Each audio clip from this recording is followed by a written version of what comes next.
अस्सलाम वालेकुम। My name is Hasan Ali 21T36।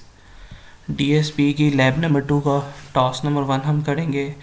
सबसे पहले इसमें हमने जो स्टेप सिग्नल एक जनरेट करना था, तो हमने n इक्वल टू 0 -1 पे रखा। n1 जो था -3 थी, n2 जो था +3 था। तो बेसिकली ये हम रेंज ले रहे हैं जो कि -3 से +3 थी।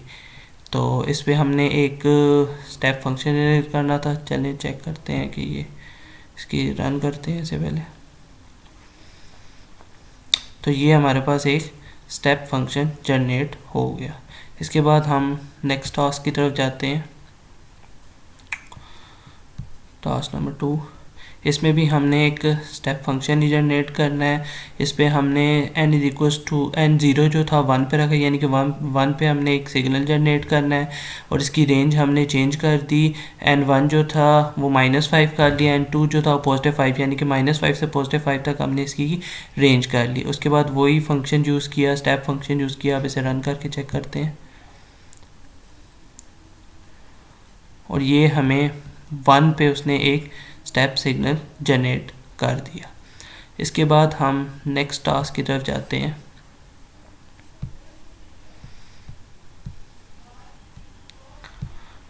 नेक्स्ट टास्क में हमने डिकेइंग फंक्शन यूज़ करना है। तो हमने सबसे पहले n1 -3 रखा और n2 जो था वो +3 था, यानी कि -3 से +3 हमने रेंज रख दी। उसी तरह हमने x में एक फार्मूला यूज़ कर लिया और स्टेप फंक्शन हमने जनरेट करना है। तो हम इसे रन करके चेक करते हैं। तो ये हमारे पास एक फंक्शन जो कि हमने -3 से पॉजिटिव, यानी कि -3 से डिकेइंग इसकी शुरू हुई है और 3 पे जाके 0 हो गया फंक्शन। इसके बाद हम नेक्स्ट टास्क की तरफ चलते हैं। तो हमने नेक्स्ट टास्क में वही फंक्शन यूज़ किया, लेकिन इसमें हमने कॉस फंक्शन यूज़ कर लिया। कॉस यानी कि हमने इसकी रेंज जो थी n1 जो था -15 लिखी, n2 जो था वो 14 था। तो हमने इसमें x जो था वो हमने x में 3 मल्टीप्लाई बाय cos 3 पाई, यानी कि इसका एक फार्मूला यूज़ कर दिया। इसमें हमारे पास कुछ सिग्नल हमारे पास पॉजिटिव आएंगे और कुछ सिग्नल हमारे पास नेगेटिव आएंगे। इसमें हम इसे रन करके चेक करते हैं। ये हमारे पास कुछ सिग्नल जो हैं वो हमारे पास ये पॉजिटिव आ रहे हैं और ये जो कुछ सिग्नल जो है हमारे पास ये नेगेटिव आ रहे हैं। तो इसके बाद नेक्स्ट टास्क की तरफ चलते हैं।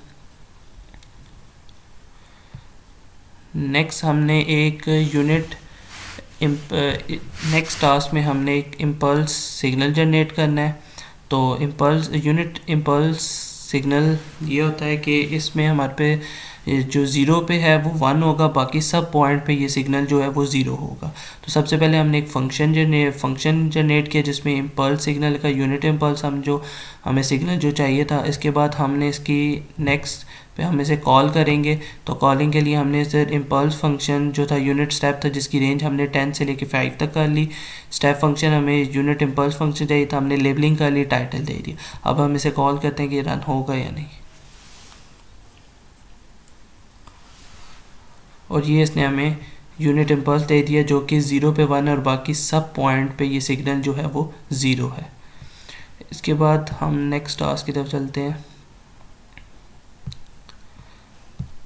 इस टास्क में हमें यूनिट स्टेप फंक्शन जनरेट करना है। उसी तरह हमने फंक्शन जनरेट किया सबसे पहले और यूनिट स्टेप फंक्शन हमने इसमें जनरेट करना है। तो अब इसमें नेक्स्ट पे इसी तरह हम इसे कॉल करेंगे। तो हमने क्या किया, यूनिट स्टेप पे हमने वही रेंज ले ली 10 से 5 तक।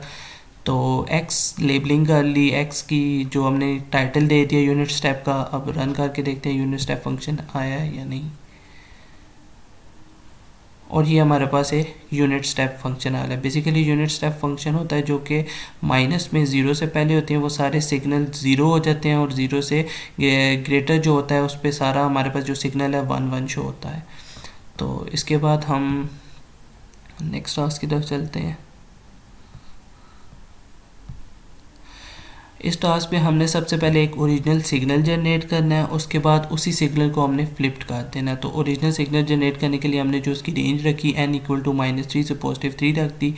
हमने बता दिया कि 0 से 1 तक जो 0 से 2 तक जो है हमारे पास सिग्नल 0 हो गया, उसके बाद हमारे पास सिग्नल 1 हो जाएगा। उसके बाद हमने टाइटल यूज़ किया कि ओरिजिनल सिग्नल था। उसी तरह हमने एक फ्लिप की कमांड यूज़ की, फ्लिप RX की कमांड यूज़ की जो कि सिग्नल को फ्लिप्ड कर देगी। अब इसे रन करके चेक करते हैं। ये हमारे पास ओरिजिनल सिग्नल था जो कि उसी ओरिजिनल सिग्नल को फ्लिप्ड कर दिया। अब नेक्स्ट टास्क की तरफ चलते हैं।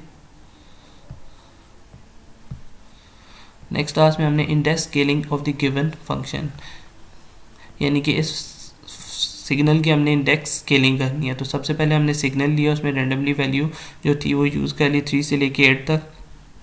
स्केलिंग फैक्टर हमने 2 लगा लिया और जो स्केलिंग सिग्नल था वो सिग्नल 1 था। स्केलिंग फैक्टर जो हमने 2 लिया था वो 2 आ जाएगा और एंडिंग वैल्यू जो भी सिग्नल की थी वो आ जाएगी। उसके बाद हमने प्लॉट का फंक्शन यूज़ किया, होल्ड ऑन कर दिया। उसके बाद हमने इसे रन करके चेक करते हैं और ये हमारे पास 2 सिग्नल, यानी कि ये ब्लू जो है ये ओरिजिनल सिग्नल है और ये जो दूसरा जो है ये स्केल सिग्नल हमारे पास आ गया। इसके बाद हम नेक्स्ट टास्क की तरफ चलते हैं। शिफ्ट द गिवन सिग्नल, यानी कि हमने इस सिग्नल को शिफ्ट करना है। तो हमारे पास क्या है, हमने पहले लाइन स्पेस कर लिया जो कि 0, 20 और 1000 हमने दे दिया। उसके बाद हमने हमारे पास एक साइन वेव हमें चाहिए थी, साइन सिग्नल चाहिए थी, वो ले ली। प्लॉट हमने TY कर दी, होल्ड ऑन कर दिया। प्लॉट में हमने कहा TY को हमने शिफ्ट भी करना है। तो एक ही ग्राफ में 2 सिग्नल प्लॉट होंगे और एक सिग्नल ओरिजिनल होगा, दूसरा उसे शिफ्ट कर देगा। तो इसे अब रन करके चेक करते हैं। ये हमारे पास एक इसमें जो ब्लू कलर की लाइन है ये ओरिजिनल सिग्नल था और ये हमारे पास दूसरा जो सिग्नल इसी ओरिजिनल सिग्नल को शिफ्ट किया था, ये सेकंड ये शिफ्ट सिग्नल है। इसके बाद हम नेक्स्ट टास्क की तरफ चलते हैं।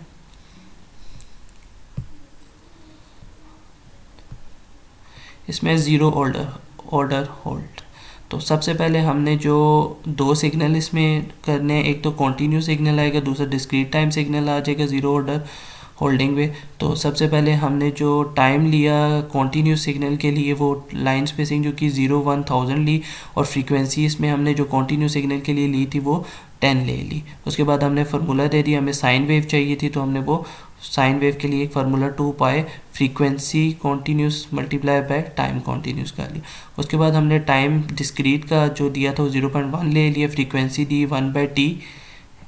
उसके बाद हमने इसको रेंज दे दी कि जो 0 से लेके 1 तक होगी। उसके बाद हमने एक फॉर लूप यूज़ किया और उसके बाद वो टाइटल कॉन्टीन्यूस सिग्नल हमें एक प्लॉट करके देगा और डिस्क्रीट सिग्नल प्लॉट करेगा, डिस्क्रीट टाइम सिग्नल। तो अब इसे रन करके चेक करते हैं। ये हमें 2 सिग्नल उसने दे दी, एक तो कॉन्टीन्यूस सिग्नल दे दिया, दूसरा डिस्क्रीट सिग्नल दे दिया। और कॉन्टीन्यूस सिग्नल जो हमने वो रेंज दी थी 0 से 1000 तक वही दी और डिस्क्रीट में भी। तो अब इसके बाद हम लास्ट टास्क की तरफ चलते हैं। जो हमारे पास लास्ट है इसमें हमने करनी है फर्स्ट ऑर्डर होल्ड। तो इसी तरह हमने इनपुट एक सिग्नल दे दिया, डिफरेंट रेंज दे दी सिग्नल की 1 से लेके 5 तक। उसके बाद हमने टाइम स्केल दे दिया कि 0.1 था, टाइम होल्ड दे दिया जो कि 0.5 था, एन का एक फार्मूला लगा दिया, आउटपुट सिग्नल हमारे पास गिवन होगा। उसके बाद हमने एक फॉर लूप लगा ली। उसके बाद वो एक फिगर जो प्लॉट करेगा, उसके बाद सब प्लॉट जो था 2, 1, 1 पे होगा। उसके बाद टाइटल हमें इनपुट सिग्नल और आउटपुट सिग्नल यानी कि 2 सिग्नल देगा। तो इसे अब रन करके चेक करते हैं। ये हमारे पास एक इनपुट सिग्नल आ गया और ये हमारे पास एक आउटपुट सिग्नल आ गया।